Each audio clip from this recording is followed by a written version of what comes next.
warahmatullahi wabarakatuh. Nama saya Wati Widiawati dari Universitas Pancasakti Bekasi, Prodi Akuntansi semester 5 dengan nomor NIM 2902070003. Pada kesempatan ini saya akan mempresentasikan tentang mata kuliah auditing dengan dosen pengampu Ibu Desi Adigawati SE AKMSI dengan materi tahap penyelesaian audit. Tanggung jawab seorang auditor dalam menyelesaikan auditnya dibagi ke dalam 3 bagian.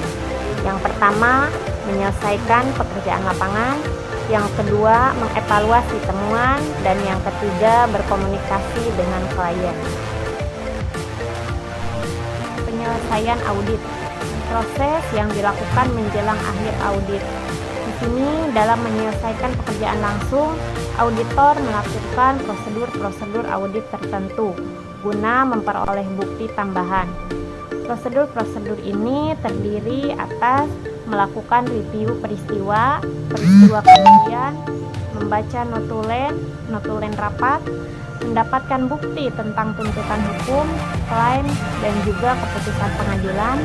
Selanjutnya mendapatkan surat pernyataan dari klien, dan yang terakhir melakukan prosedur analisis. Untuk melakukan review peristiwa dan peristiwa kemudian, tanggung jawab auditor dalam menentukan kewajaran laporan keuangan klien tidak terbatas pada pemeriksaan atas kejadian transaksi yang terjadi sampai dengan tanggal neraca. SA 560 tentang peristiwa kemudian menyatakan bahwa auditor mempunyai tanggung jawab tertentu atas kejadian dan transaksi yang meliputi yang pertama, mempunyai pengaruh material atas laporan keuangan, dan yang kedua, terjadi setelah tanggal neraca tetapi tidak diterbitkannya laporan keuangan dan laporan auditor. Tipe dari peristiwa kemudian ini ada 2. Yang pertama, meliputi peristiwa yang memberikan tambahan bukti yang berhubungan dengan kondisi yang ada pada tanggal neraca dan juga berdampak terhadap taksiran yang melekat dalam proses penyusuran laporan keuangan. Yang kedua, meliputi peristiwa-peristiwa yang menyediakan tambahan bukti yang berhubungan dengan kondisi yang tidak ada pada tanggal neraca yang dilaporkan, namun kondisi tersebut ada sesudah tanggal neraca. Kemudian membaca notulen rapat. Notulen rapat ini pemegang saham, dewan komisaris, komite-komitenya seperti komite keuangan dan komite audit mungkin berisi hal-hal penting bagi suatu audit. Auditor harus memastikan bahwa semua notulen hasil rapat yang diselenggarakan selama periode diperiksa dan selama periode sejak tanggal neraca sampai dengan akhir pekerjaan lapangan telah disediakan klien untuk direview. Pembacaan notulen-notulen rapat biasanya dilakukan segera setelah auditor menerimanya, agar auditor mempunyai waktu yang cukup untuk mempelajari dan juga menilai signifikasinya terhadap audit. Di sini ada mendapatkan bukti tuntutan hukum, klaim, dan juga keputusan pengadilan. FASB mendefinisikan kontingensi sebagai adanya kondisi, situasi, dan juga sejumlah keadaan yang tidak pasti, baik yang bersifat menguntungkan maupun yang merugikan, yang pastinya akan tergantung pada terjadi atau tidak terjadinya satu atau lebih dari kejadian di masa datang, tergantung pada tingkat kemungkinan pembayaran masa yang akan datang. Prinsip akuntansi berlaku umum mengharuskan kontingensi ini merugikan untuk diperlakukan sebagai salah satu dari kemungkinan yang ada. Yang pertama, dicatat sebagai utang bersyarat. Yang kedua, diungkapkan dalam catatan atas laporan keuangan. Dan yang ketiga, diabaikan. Selanjutnya, mendapatkan surat pernyataan dari klien. Untuk memenuhi pekerjaan lapangan, ketiga auditor harus mendapatkan surat pernyataan dari manajemen. Isi surat pernyataan manajemen ada 4. Yang pertama, laporan keuangan. Yang kedua, kelengkapan informasi. Yang ketiga, pengakuan, pengukuran, dan juga pengungkapan. Dan yang keempat, peristiwa kemudian. Manfaat dari surat pernyataan dari manajemen ini, yang pertama untuk mengkonfirmasi pernyataan lisan yang telah diberikan kepada auditor. Yang kedua, mendokumentasikan ketepatan pernyataan tersebut secara berkelanjutan. Dan yang ketiga, mengurangi kemungkinan terjadinya salah pengertian tentang pernyataan manajemen. Baik, di sini ada melaksanakan prosedur analitis.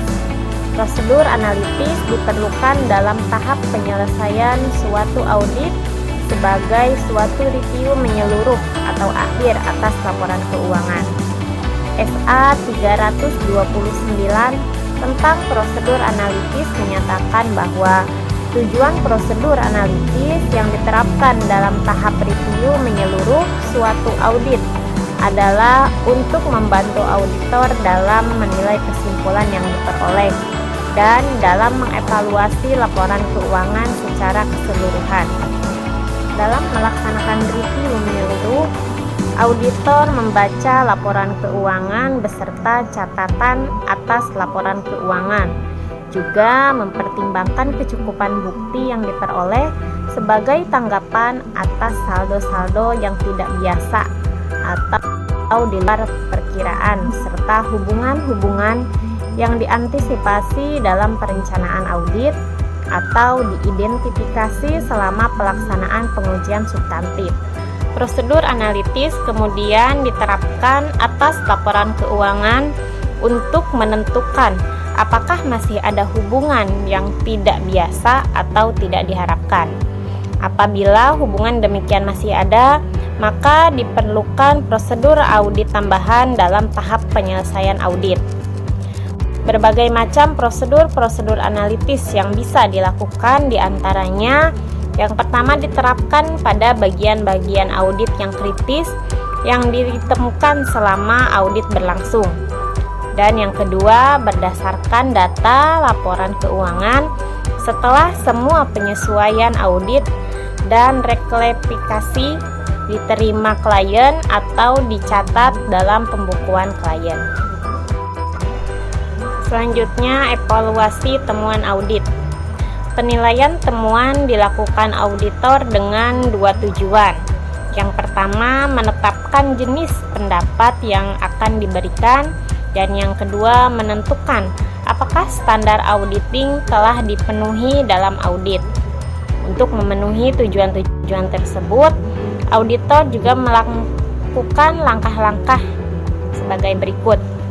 Yang pertama, membuat penetapan akhir tentang materialitas dan juga risiko audit. Yang kedua, mengevaluasi apakah terdapat keraguan substansial tentang kemampuan perusahaan untuk melangsungkan usahanya atau going concern. Yang ketiga, melakukan review atas laporan keuangan. Yang keempat, merumuskan pendapat dan membuat konsep laporan auditor. Dan yang terakhir, melakukan review akhir terhadap kertas kerja. Dan yang terakhir dari tahapan penyelesaian audit yaitu komunikasi dengan klien. Materi komunikasinya yaitu permasalahan kecukupan atau efektivitas sistem pengendalian intern. Permasalahan yang muncul dalam pelaksanaan audit. Di sini bisa kita lihat ada rangkuman dari tahapan penyelesaian audit.